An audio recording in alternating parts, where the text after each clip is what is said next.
ಎಲ್ಲರಿಗೂ ನಮಸ್ಕಾರ. ಕೆಮ್ಚಾಗೆ ನನ್ನ ಛಾಯಾ ನಿಮ್ಮನ್ನೆಲ್ಲ ವೆಲ್ಕಮ್ ಮಾಡ್ತಾ ಇದ್ದೀನಿ. ಸೊ ನಾನು ಒಂದು ಕಾಲೇಜಲ್ಲಿ ಕೆಮಿಸ್ಟ್ರಿ ಪ್ರೊಫೆಸರಾಗಿ ವರ್ಕ್ ಮಾಡ್ತಾ ಇದ್ದೀನಿ. ನನ್ನ ಇಂಟೆನ್ಷನ್ ಏನು ಈ ಚಾನಲ್ನ ಸ್ಟಾರ್ಟ್ ಮಾಡೋದಕ್ಕೆ ಅಂದರೆ ಸಾಧ್ಯ ಆದಷ್ಟು ಕೆಮಿಸ್ಟ್ರಿ ರಿಲೇಟೆಡ್ ಟಾಪಿಕ್ನ ಸಿಂಪಲಾಗಿ ಕನ್ನಡದಲ್ಲಿ ಹೇಳೋವಂಥ ಪ್ರಯತ್ನ ಮಾಡ್ತಾ ಇದ್ದೀನಿ. ಕೆಮಿಸ್ಟ್ರಿ ಇಷ್ಟ ಇಲ್ಲದೆ ಇರೋರಿಗೂ ಕೆಮಿಸ್ಟ್ರಿ ಕಡೆಗೆ ಸೆಳೆಯುವಂಥ ಪ್ರಯತ್ನ ನಾನು ನನ್ನ ಚಾನಲಲ್ಲಿ ಮಾಡ್ತಾ ಇದ್ದೀನಿ. ಅದ್ರ ಜೊತೆಗೇ ಕೆಮಿಸ್ಟ್ರಿ ಜೊತೆಗೇನೆ ಹೈಯರ್ ಎಜುಕೇಷನ್ಸ್ಗೆ ಯಾವ್ಯಾವ ರೀತಿ ಪ್ರಿಪೇರ್ ಆಗಬೇಕು, ಅಥವಾ ಬೇರೆ ಬೇರೆ ಕಾಂಪಿಟೇಟಿವ್ ಎಕ್ಸಾಮ್ಸ್ಗೆ ಹೇಗೆ ಪ್ರಿಪೇರ್ ಆಗಬೇಕು, ಬೇರೆ ಬೇರೆ ಥರ ಯಾವ ಥರ ಸ್ಕಾಲರ್ಶಿಪ್ಸ್ ಇದೆ ಅದ್ರ ಬಗ್ಗೆನೂ ಆವಾಗವಾಗ ನಾನು ವೀಡಿಯೋಸ್ನ ಅಪ್ಲೋಡ್ ಮಾಡ್ತಾ ಇದ್ದೀನಿ. ನನ್ನ ವೀಡಿಯೋಸು ಪರ್ಟಿಕ್ಯುಲರ್ಲಿ BSc ಅಥವಾ MSc ಓದ್ತಾ ಇರೋಂಥ ಹುಡುಗರಿಗೆ ಹೆಲ್ಪ್ ಆಗುತ್ತೆ. ಸೊ ಆ ಸೀರೀಸಲ್ಲಿ ನಾನು ಇವತ್ತು ಇನ್ಸ್ಪೈರ್ ಸ್ಕಾಲರ್ಶಿಪ್ಸ್ ಅಂತ ಅದ್ರ ಬಗ್ಗೆ ಇನ್ಫಾರ್ಮೇಷನ್ ಹೇಳೋಣ ಅಂತ ಅಂದ್ಕೊಳ್ತಾ ಇದ್ದೀನಿ. ಇದನ್ನು ministry of science and technology, department of science and technology ಅವರು ಕೊಡುವಂಥದ್ದು. ಎವ್ರಿ ಇಯರ್ ಕೊಡ್ತಾರೆ. ಇದಕ್ಕೆ SHE ಅಂತಲೂ ಹೇಳ್ತಾರೆ, ಸ್ಕಾಲರ್ಶಿಪ್ ಫಾರ್ ಹೈಯರ್ ಎಜುಕೇಷನ್. ಅಂದರೆ ಬೇಸಿಕ್ ಸೈನ್ಸ್ ಕಡೆಗೆ ಹುಡುಗರನ್ನ ಅಟ್ರಾಕ್ಟ್ ಮಾಡೋದಕ್ಕೆ ಎವ್ರಿ ಇಯರ್ ಈ ಥರ ಸ್ಕಾಲರ್ಶಿಪ್ಸ್ನ ಕೊಡ್ತಾರೆ. ಅದ್ರ ಬಗ್ಗೆ ಹೇಳೋಣ ಅಂತ ಹೇಳ್ಕೊಳ್ತಾ ಇದ್ದೀನಿ. ಇದು ಹೆಂಗೆ ಅಂದರೆ, ಈ ಸ್ಕಾಲರ್ಶಿಪ್ನ ನೀವು ಒಂದು ಸಲ ತೊಗೊಂಡ್ಬಿಟ್ರೆ ಕಂಟಿನ್ಯೂಸ್ ಆಗಿ 5 ವರ್ಷ ನೀವು ಎಲ್ಲಿ ತನಕ ಅಂದರೆ ಕಂಟಿನ್ಯೂಸ್ ಆಗಿ ನೆಕ್ಸ್ಟ್ ಹೈಯರ್ ಎಜುಕೇಷನ್ ಹೋಗೋ ತನಕ ನಿಮಗೆ ಬರ್ತಾ ಹೋಗುತ್ತೆ. And it's huge amount. 80,000 rupees annually ನಿಮಗೆ ಕೊಡ್ತಾ ಹೋಗ್ತಾರೆ. ಸೊ ಹಾಗಾಗಿ ನೀವು ಇದನ್ನು ಅಪ್ಲೈ ಮಾಡ್ಕೊಳ್ಳಿ. ಯಾರು ಎಲಿಜಿಬಲ್ ಇದ್ದೀರಲ್ಲ, ಅಂದರೆ ಈಗ 2020ನಲ್ಲಿ ಸೆಕೆಂಡ್ PUC ಪಾಸ್ ಆಗಿರೋಂಥವ್ರು they are eligible to apply ಮಾಡ್ಕೋಬೋದು. ಲಾಸ್ಟ್ ಡೇಟ್ ಯಾವಾಗ ಅಂತಂದರೆ 31st December. Actually November 1 start ಆಗಿದೆ. 31st December is the last day. Application apply ಮಾಡೋವಂಥದ್ದು ಎಲ್ಲ ತುಂಬ ಸಿಂಪಲ್ ಆಗಿದೆ, ಎಲ್ಲ ಆನ್ಲೈನಲ್ಲೇ ಮಾಡುವಂಥದ್ದು. ಸೊ ಯಾರು ಇದಕ್ಕೆ ಈ ಎಲಿಜಿಬಿಲಿಟಿ ಕ್ರೈಟೀರಿಯಾನ ಫುಲ್ಫಿಲ್ ಮಾಡ್ತಿರಲ್ಲ ಅವ್ರು ಅಪ್ಲೈ ಮಾಡಿಕೊಂಡ್ರೆ ನಿಮಗೆ ಬರ್ತಾ ಹೋಗುತ್ತೆ. Again it's a national level scholarship. ಹಂಗಾಗಿ ನೀವು ಕಾಂಪೀಟ್ ಮಾಡಬೇಕಾಗತ್ತೆ, ಕಾಂಪೀಟ್ ಮಾಡಿ ಅವ್ರ ಪ್ರಕಾರ ತೊಗೋಬೇಕಾಗತ್ತೆ. ಈ ಸ್ಕಾಲರ್ಶಿಪ್ಗೆ ನಾವೇನಂತ ಹೇಳ್ತೀವಿ ಅಂದರೆ ಇನ್ಸ್ಪೈರ್ ಸ್ಕಾಲರ್ಶಿಪ್ ಅಂತ ಹೇಳ್ತಾರೆ. In order to inspire the student ಅಂದರೆ ಏನು, scholarship for higher education under the component of innovation in science pursued for inspired research scheme of the Department of Science and Technology. So ಇಡೀ ದೇಶದಲ್ಲಿ ಅಥವಾ ಇಡೀ government ಏನು ಮಾಡ್ತಾ ಇದೆ, national level ಇರ್ಬೋದು, ಸ್ಟೇಟ್ ಗೌರ್ಮೆಂಟ್ ಇರ್ಬೋದು, ಸೊ ನಮ್ಮ ಹುಡುಗರನ್ನ ಬೇಸಿಕ್ ಸೈನ್ಸ್ ಕಡೆಗೆ ಹೇಗಾರು ಮಾಡಿ ಅಟ್ರಾಕ್ಟ್ ಮಾಡಬೇಕು. ಅವ್ರಿಗೆ ಹೈಯರ್ ಎಜುಕೇಷನ್ಗೆ ಫೈನಾನ್ಷಿಯಲ್ ಕ್ರೈಸಿಸ್ ಇದ್ದರೆ ಅದು ಅಡಲ್ಟ್ಸ್ ಆಗ್ದಂಗೆ ಅವ್ರಿಗೆ ಹೆಲ್ಪ್ ಮಾಡಬೇಕು ಅಂತ ಈ ಥರ ಸ್ಕಾಲರ್ಶಿಪ್ಸ್ಗಳನ್ನ ಅವ್ರು ಮಾಡ್ತಾ ಹೋಗ್ತಾರೆ. ಸೊ ನಿಮಗೆ ಇನ್ನೂ ಇನ್ಫಾರ್ಮೇಷನ್ ಬೇಕು ಅಂತಂದರೆ you can go to online website ಇದೆ, inspire.gov.in ಅಂತ. ಅಲ್ಲಿಗೆ ಹೋದರೆ ನಿಮಗೆ ಕಂಪ್ಲೀಟ್ ಇನ್ಫೋ ಸಿಗ್ತಾ ಹೋಗುತ್ತೆ. ಸೊ ಯಾವ ರೀತಿ ಇದನ್ನು ನೀವು ಅಪ್ಲೈ ಮಾಡಬೇಕು ಅಂತಂದರೆ, mode of application online only. ನೀವು ಆಫ್ಲೈನಲ್ಲಿ ಮಾಡೋಂಗೇ ಇಲ್ಲ, ಆನ್ಲೈನಲ್ಲೇ ಅಪ್ಲಿಕೇಶನ್ನ ಕೊಡಬೇಕಾಗತ್ತೆ. ಆಲ್ರೆಡಿ ಸ್ಟಾರ್ಟ್ ಆಗೋಗಿದೆ. ನಾನು ಹೇಳ್ದಂಗೆ 1 November 2020ನಲ್ಲಿ ಸ್ಟಾರ್ಟ್ ಆಗಿದೆ. ಲಾಸ್ಟ್ ಡೇಟ್ ಯಾವಾಗ ಅಂದರೆ 31st December ಅಂತ ಹೇಳ್ತಾ ಇದ್ದಾರೆ 2020. ಸೊ ಬೆನಿಫಿಷರಿ ಏನು ಅಂತಂದರೆ 80,000 ಪರ್ ಆ್ಯನಮ್ ನಿಮಗೆ ಕೊಡ್ತಾ ಹೋಗ್ತಾರೆ. ಸೆಲೆಕ್ಷನ್ ಪ್ರೋಸೆಸ್ ಏನಂದರೆ ಮಾರ್ಕ್ಸ್ ಹೇಗೆ ತೊಗೊಂಡಿದ್ದಾರೆ ನೀವು ಅನ್ನೋದನ್ನೇ ಮ್ಯಾಕ್ಸಿಮಮ್ ಲಾಸ್ಟ್ ಕ್ವಾಲಿಫೈಯಿಂಗ್ ಎಕ್ಸಾಮಿನೇಷನ್ ಅಂದರೆ 12th ಸ್ಟ್ಯಾಂಡರ್ಡಲ್ಲಿ ನಿಮ್ದು ಏನಿದೆಯಲ್ಲ ಆ ಪ್ರೋಸೆಸ್ ಮೇಲೆ ಅವರು ಕೊಡ್ತಾರೆ.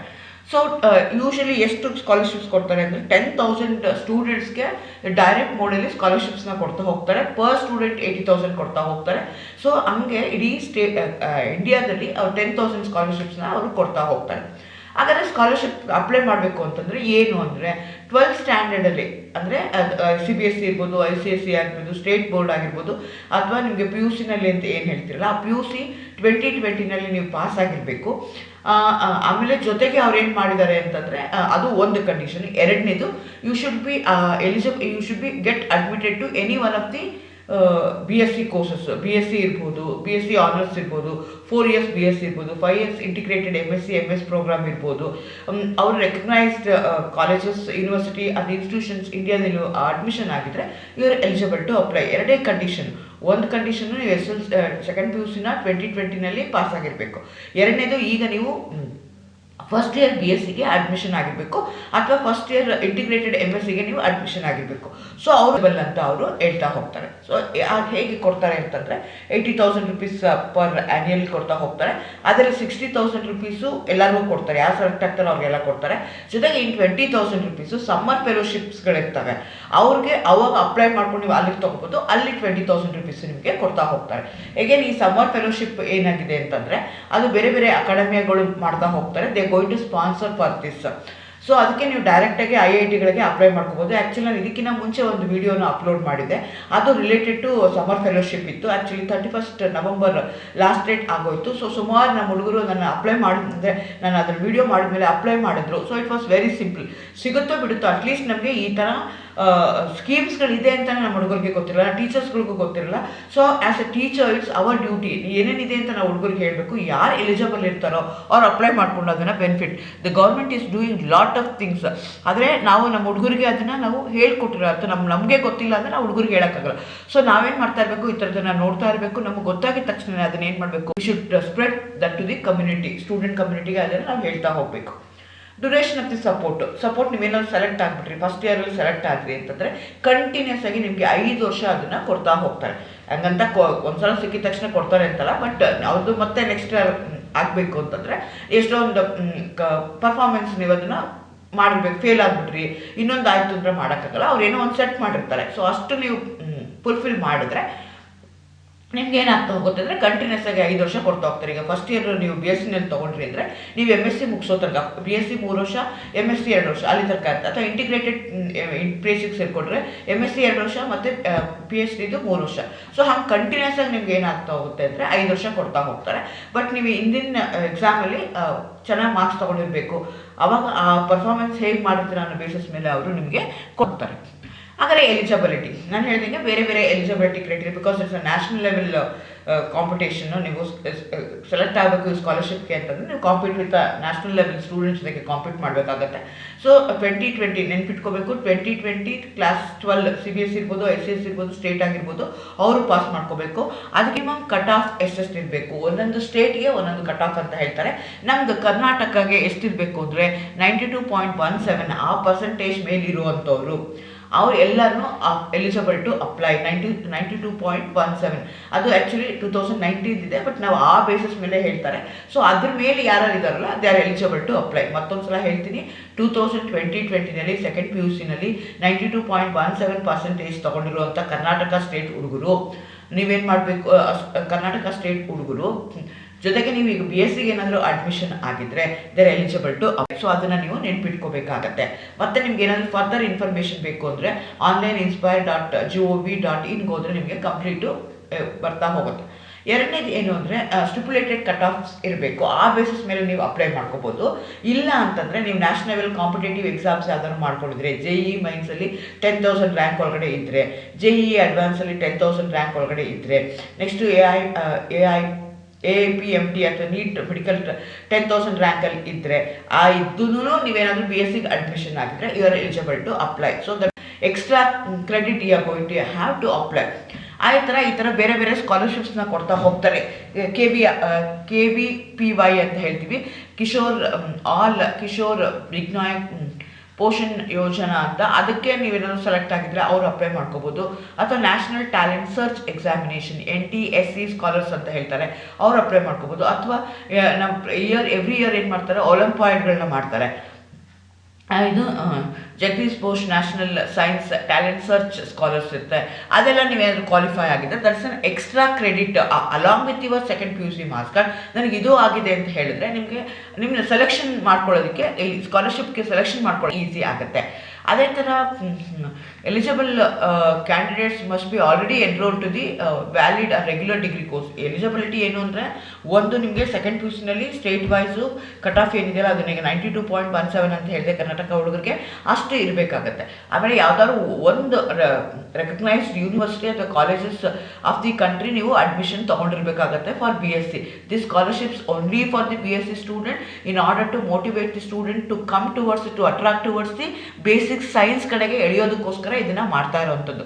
ಸೊ ನೀವು physics, chemistry, mathematics, biology, statistics, geology, astrophysics, astronomy, electronics, botany, zoology, biochemistry, anthropology, microbiology, geophysics, geochemistry, atmospheric sciences, oceanic sciences, ಇದು ಯಾವ್ದಾದ್ರು ಒಂದು ಸಬ್ಜೆಕ್ಟು ನಿಮ್ಮದು BScನಲ್ಲಿ ಎಸ್ ಕೋರ್ ಸಬ್ಜೆಕ್ಟ್ ಇದ್ದರೆ you are eligible to apply. So ಹಾಗಾಗಿ ನೀವು ಅದನ್ನು ನೋಡ್ಕೋಬೇಕಾಗತ್ತೆ. ಸೆಲೆಕ್ಷನ್ ಕ್ರೈಟೀರಿಯಾ ಏನಂದರೆ, selection will be subject to the evaluation of each completed online application based on the above criteria. So ನೀವು 10th ಸ್ಟ್ಯಾಂಡರ್ಡ್ ಯಾವಾಗ pass ಮಾಡ್ಕೊಂಡಿದ್ದೀರಾ, ನಿಮ್ಮ ಕಾಲೇಜ್ದು ನಿಮ್ಮದು ಸ್ಟೇಟ್ದು ಕಟ್ ಆಫ್ ಎಷ್ಟಿದೆ, ಸೊ ಆ ಬೇಸಿಸ್ ಮೇಲೆ ನಿಮಗೆ ಸೆಲೆಕ್ಷನ್ ಮಾಡಿ ಹೋಗ್ತಾರೆ. ನಿಮಗೆ ಸಿಕ್ಕೋದು ಬಿಡೋದು ಸೆಕೆಂಡ್ರಿ, ಬಟ್ ನಾನು ಎಲಿಜಿಬಿಲಿಟಿ ಕ್ರೈಟೀರಿಯಾ ಮಾಡ್ಕೊಂಡು ಎಲ್ಲಾದರೂ ನಿಮಗೆ ಅಪ್ಲಿಕೇಶನ್ ಇದ್ದಾಗ ನೀವೆಲ್ಲಾದರೂ ಹೇಳಿದಾಗ you can tell I was eligible for the to apply for inspire scholarship during this year ಅಂತ ನೀವು ಹೇಳ್ಕೊಳ್ಳೋಕ್ಕೂ ಆಗುತ್ತೆ. ಈಗ ಸ್ಟೂಡೆಂಟ್ಸು ಕ್ಯಾಂಡಿಡೇಟ್ಸು ಏನು ನೆನ್ಪಿಟ್ಕೋಬೇಕು ಅಂದರೆ the application should be send to them only on online mode. Application ನಿಮ್ಗೆ ಹೋದರೆ ಆನ್ಲೈನ್ಗೆ ವೆಬ್ಸೈಟಲ್ಲಿ ಸಿಗುತ್ತೆ, ನಿಮಗೆ ಆನ್ಲೈನಲ್ಲೇ ಅಪ್ಲೈ ಮಾಡ್ತೀರಾ. ಅಪ್ಲೈ ಮಾಡ್ಬೇಕಾದ್ರೆ ಆನ್ಲೈನಲ್ಲೇ ಅಪ್ಲೈ ಮಾಡಬೇಕು. ಬೇಕು ಅಂತಂದರೆ ನೀವು ಅದನ್ನು ಡೌನ್ಲೋಡ್ ಮಾಡಿ ಇಟ್ಕೊಳ್ಳಿ, ಪ್ರಿಂಟ್ಔಟ್ ಬೇಕಾದ್ರೆ ತೆಗೆದಿಟ್ಕೊಳ್ಳಿ ಹಾರ್ಡ್ ಕಾಪಿನ, ಆದರೆ ಅವ್ರು ಯಾರಿಗೂ ಕಳಿಸೋಂಗಿಲ್ಲ. ಸೊ ಅಪ್ಲಿಕೇಶನ್ ನೀವು ಎಲ್ಲಿಗೆ ಹೋಗಬೇಕು ಅಂತಂದರೆ www.onlineinspire.gov.in ಅಲ್ಲಿ ಹೋದರೆ ನಿಮಗೆ ಫುಲ್ ಸಿಗ್ತಾ ಹೋಗುತ್ತೆ, ಅಲ್ಲಿಗೆ ನೀವು ಮಾಡ್ಬೋದು. ಇಲ್ಲ ಅಂತಂದರೆ ಅದು ಅನೌನ್ಸ್ಮೆಂಟ್ ಯಾವಾಗಾಯಿತು, ಏನಾಯಿತು, ಡೌನ್ಲೋಡ್ ಏನು, ಗೈಡ್ಲೈನ್ಸ್ ಏನು ಅದಕ್ಕೆಲ್ಲ ಅಂತಂದರೆ onlineinspire.gov.in /ಅನೌನ್ಸ್ಮೆಂಟ್ಗೆ ಹೋದರೆ ನಿಮಗೆ ಸಿಗ್ತಾ ಹೋಗುತ್ತೆ. ಲಾಸ್ಟ್ ಡೇಟ್ ಯಾವಾಗ 31 ಡಿಸೆಂಬರ್ 2020 ಲಾಸ್ಟ್ ಡೇಟ್ ಇದೆ. ನೋಡ್ಕೊಳ್ಳಿ, ನನಗೆ ಸೆಕೆಂಡ್ PUC ನನ್ನ ಮಾರ್ಕ್ಸ್ ಎಷ್ಟಿದೆ, ನಾನು ಯಾವ ಸ್ಟೇಟಿಂದ ಬಂದೀನಿ, ಆ ಸ್ಟೇಟ್ಗಳಿಗೆ ಬೇರೆ ಬೇರೆ ಇದೆ, ಬಟ್ ನನಗೆ ಯಾವ್ದು ಇಂಟ್ರೆಸ್ಟ್ ಇಟ್ಟು ಅದು ಮಾತ್ರ ತೊಗೊಂಡೆ. ICSE ಎಷ್ಟಿರಬೇಕು ಪರ್ಸೆಂಟೇಜು, CBSE ಎಷ್ಟು ಪರ್ಸೆಂಟೇಜ್ ಇರಬೇಕು, ನಾನು ಅದೆಲ್ಲ ಎಲಿಜಿಬಿಲಿಟಿ ಇದೆಯಾ ನನಗೆ, ಅದು ನೋಡಿಕೊಂಡು ನೀವು ಅದನ್ನು ಅಪ್ಲೈ ಮಾಡ್ಕೊಳ್ತಾ ಹೋಗಿ. ಸೊ ಇದನ್ನು ತುಂಬ ವರ್ಷಗಳಿಂದ ನಾವು ನಮ್ಮ ಕಾಲೇಜಲ್ಲಿ ಇದನ್ನು ಈ ಥರ ಸ್ಕಾಲರ್ಶಿಪ್ ತೊಗೊಂಡಿರುವಂಥ ಹುಡುಗರಿದ್ದಾರೆ. ಸೊ ಅವರು ಕಂಟಿನ್ಯೂಸ್ ಆಗಿ 5 ವರ್ಷ ಈ ಸ್ಕಾಲರ್ಶಿಪ್ಸ್ನ ಅವರು ತೊಗೊಂಡಿದ್ದಾರೆ. ಸೊ ಹಾಗಾಗಿ ನೀವೇನು ಮಾಡ್ಕೋಬೇಕಾಯ್ತು, ಇದು ಅಪ್ಲೈ ಮಾಡ್ಕೋಬೇಕಾಯ್ತು. ಈಗ ನೀವು ಅಪ್ಲೈ ಮಾಡಿದ್ರು ಅದಕ್ಕೆ ಪ್ರೋಸೆಸ್ ಎಲ್ಲ ಆಗೋದಕ್ಕೆ it may take one year, ರಫ್ಲಿ 1 ಇಯರ್, 9 months to 12 months ನಿಮಗೆ ತೊಗೊಳುತ್ತೆ. ಆದರೆ ನಿಮಗೆ ಫಸ್ಟ್ ಇಯರಿಂದಲೇ ನಿಮಗೆ till you complete your education 5 ವರ್ಷ ನಿಮಗೆ ಕಂಟಿನ್ಯೂಸ್ ಆಗಿ ಈ ಸ್ಕಾಲರ್ಶಿಪ್ಸ್ಗಳು ಬರ್ತಾ ಹೋಗುತ್ತೆ. ನೆನ್ಪಿಟ್ಕೋಬೇಕು, ಆನ್ಲೈನಲ್ಲೇ ಅಪ್ಲೈ ಮಾಡಬೇಕು. 2020 ನೀವು second PUC state, CBSE, ICSE pass ಆಗಿರಬೇಕು. ಎರಡನೇದು ನೀವು BSCಗೆ ಅಡ್ಮಿಷನ್ ಆಗಿ. ಸೊ ಆಗ ನೀವು ಏನೇನು ಮಾಡಬೇಕು, ಕಂಡೀಷನ್ಸ್ ಏನೇನು ಅಂತಂದರೆ ಇನ್ಕಂಪ್ಲೀಟ್ ಆಗಿರೋಂಥದ್ದು, ರಾಂಗ್ ಆಗಿರೋಂಥದ್ದಾದರೆ ಅದನ್ನು ಕನ್ಸಿಡರ್ ಮಾಡಲ್ಲ. ಸೊ ವ್ಯಾಲಿಡ್ ಫಂಕ್ಷನಲ್ ಇಮೇಲ್ IDಗಳನ್ನ ಕೊಡಬೇಕು. ಯಾಕಂದರೆ ನಿಮ್ಗೆ ಏನಾದರೂ ಕಮ್ಯುನಿಕೇಷನ್ ಮಾಡಬೇಕು, ನಿಮ್ಮ ಸ್ಟೇಟಸ್ ಎಲ್ಲ ನೀವು ತಿಳ್ಕೊಬೇಕು ಅಂತಂದರೆ ಆನ್ಲೈನ್ ಪೋರ್ಟಲೆಲ್ಲ ಕರೆಕ್ಟಾಗಿ ನಿಮ್ಮದು ಇಮೇಲ್ IDಗಳನ್ನ ಇರಬೇಕು. ಇಲ್ಲ ಆದರೆ ಅದನ್ನು ಕ್ರಿಯೇಟ್ ಮಾಡ್ಕೊಳ್ಳಿ. This need of the hour. ಈಗ ಯಾರೇ ಹುಡುಗರಿಗಾದ್ರೆ ನಿಮ್ಮ ಬ್ಯಾಂಕ್ ಅಕೌಂಟ್ ಇರ್ಬೋದು, ಆಧಾರ್ ಇರ್ಬೋದು, ಆಧಾರ್ ಬ್ಯಾಂಕ್ ಅಕೌಂಟ್ಗೆ ಲಿಂಕ್ ಆಗಿರೋದಿರ್ಬೋದು, ಇಮೇಲ್ಗಳಿರ್ಬೋದು, ಇದನ್ನೆಲ್ಲ ನೀವೇನು ಮಾಡ್ಕೋಬೇಕಾಗತ್ತೆ, ಬಿಗೆ ಡಿಗ್ರಿ ಸ್ಟೂಡೆಂಟ್ ನೀವು ಇದನ್ನೆಲ್ಲ ಮಾಡ್ಕೋಬೇಕಾಗತ್ತೆ. ಸೊ ಒಂದಕ್ಕಿಂತ ಅಪ್ಲಿಕೇಶನ್ ಜಾಸ್ತಿ ಅಪ್ಲೈ ಮಾಡೋಂಗಿಲ್ಲ.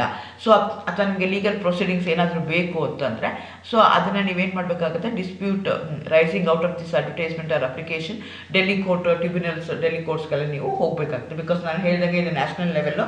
ಸೊ ಹಾಗಾಗಿ ಇದೇನಾದರೂ ನಿಮ್ಗೆ ಸಿಕ್ತು ಅಂತಂದರೆ ಇದು ಒಂದು ಕಿರೀಟ, ನಿಮ್ಗೆ ಎಜುಕೇಷನಲ್ಲಿ ಒಂದು ಕಿರೀಟ ಅಂತಲೇ ಅನ್ಕೋಬೋದು ಇದನ್ನು. ಸೊ ಇದೆಲ್ಲರಿಗೂ ಅಂದರೆ ಅಷ್ಟು ಈಸಿಯಾಗಿ ಸಿಕ್ಕಲ್ಲ. If you are eligible, if ನಿಮ್ಗೆ ಸ್ಕಾಲರ್ಶಿಪ್ ಬಂತು ಅಂತಂದರೆ, ಇನ್ಸ್ಪೈರ್ ಸ್ಕಾಲರ್ಶಿಪ್ ಬಂದಿದೆ ಅಂತಂದ್ರೆ ನಿಮ್ಮನ್ನು ನೋಡುವಂಥ ರೀತಿಗಳೇ ಬೇರೆ ಆಗುತ್ತೆ. ಹಾಗಾಗಿ if you are eligible apply ಮಾಡಿ, ಸಿಗುತ್ತೆ. ಯಾಕೆಂದರೆ ಅಪ್ಲೈ ಮಾಡೋದು ಓಕೆ, ಅಪ್ಲಿಕೇಶನ್ಸಲ್ಲಿ ಏನೇನು ನಿಮಗೆ ನೀವು ಅಪ್ಲೈ ಮಾಡೋದು ಆನ್ಲೈನ್ ಆಗಿ ಏನೇನು ಇರಬೇಕು ಅಂದರೆ ಪಾಸ್ಪೋರ್ಟ್ ಸೈಜ್ ಫೋಟೋಗ್ರಾಫ್ ಇದೆಲ್ಲ ಮ್ಯಾಂಡೇಟ್ರಿ ನೀವು ಇಟ್ಕೋಬೇಕಾಗತ್ತೆ. ಸೊ ಯಾವ ಟೈಪಲ್ಲಿ ಇರಬೇಕು ಅಂದರೆ JPEG ಆಗಿರಬೇಕಾಗತ್ತೆ. Maximum size 50 KB. ಆದರೆ ನೀವು ಅಪ್ಲಿಕೇಶನ್ ಆನ್ಲೈನಲ್ಲಿ ಅಪ್ಲೈ ಮಾಡೋಕ್ಕಿಂತ ಮುಂಚೆನೇ ಇದನ್ನೆಲ್ಲ ನೀವು ಈ ಫಾರ್ಮ್ಯಾಟ್ಗಳಲ್ಲಿ ಮಾಡಿ ಇಟ್ಕೋಬೇಕಾಗತ್ತೆ. ಈಗ ಕ್ಯಾಸ್ಟ್ ಅಥವಾ ಕಮ್ಯುನಿಟಿ ನೀವು ಅದರ ಮೇಲೆ ಅಪ್ಲೈ ಮಾಡ್ತಾ ಇದ್ದರೆ ಅವಾಗ ಏನಾಗುತ್ತೆ, PDF ಅಲ್ಲಿ 1 MB ನೀವು ಹಾಕೋಬೇಕಾಗತ್ತೆ. 12th ಸ್ಟ್ಯಾಂಡರ್ಡ್ ಮಾರ್ಕ್ ಶೀಟ್ನ PDF 1 MB ಇರಬೇಕಾಗತ್ತೆ. ನೆಕ್ಸ್ಟ್ ಅಥವಾ ನಾನು ಹೇಳ್ದಂಗೆ JE ಮೈನ್ಸ್ ಇರ್ಬೋದು, ಅಥವಾ ಬೇರೆ ಬೇರೆ ಅವಾರ್ಡ್ಸ್ ಬಂದಿರೋವಂಥದ್ದಾಗಿರ್ಬೋದು, ಅದೇನಾದರೂ ನಿಮ್ಮ ಹತ್ರ ಸರ್ಟಿಫಿಕೇಟ್ಸ್ ಇದ್ದರೆ ಅದನ್ನು PDF ಮಾಡಿ 1 MB ಮಾಡ್ಕೋಬೇಕಾಗತ್ತೆ. ಅದ್ರ ಜೊತೆಗೆ ಪ್ರಿನ್ಸಿಪಲ್ ಅಂದರೆ ನಾನು ಈ ಕಾಲೇಜಲ್ಲಿ ಅಡ್ಮಿಷನ್ ತೊಗೊಂಡಿದ್ದೀನಿ, I am student of this college ಅಂತ ಎಂಡಾಸ್ಮೆಂಟು ಕಾಲೇಜ್ ಪ್ರಿನ್ಸಿಪಲ್ ಕೊಡಬೇಕಾಗತ್ತೆ, ಅಥವಾ who is head of the institution ಕೊಡಬೇಕಾಗತ್ತೆ. PDF ಅದು 1 MB ನೀವು ಇಟ್ಕೋಬೇಕಾಗುತ್ತೆ. ಇಷ್ಟೆಲ್ಲ ರೆಡಿ ನಾವು ಇಟ್ಕೊಂಡು ನಾವು ಆಮೇಲೆ ಆನ್ಲೈನಲ್ಲಿ ಅಪ್ಲೈ ಮಾಡಬೇಕಾಗತ್ತೆ. All the best. Thank you.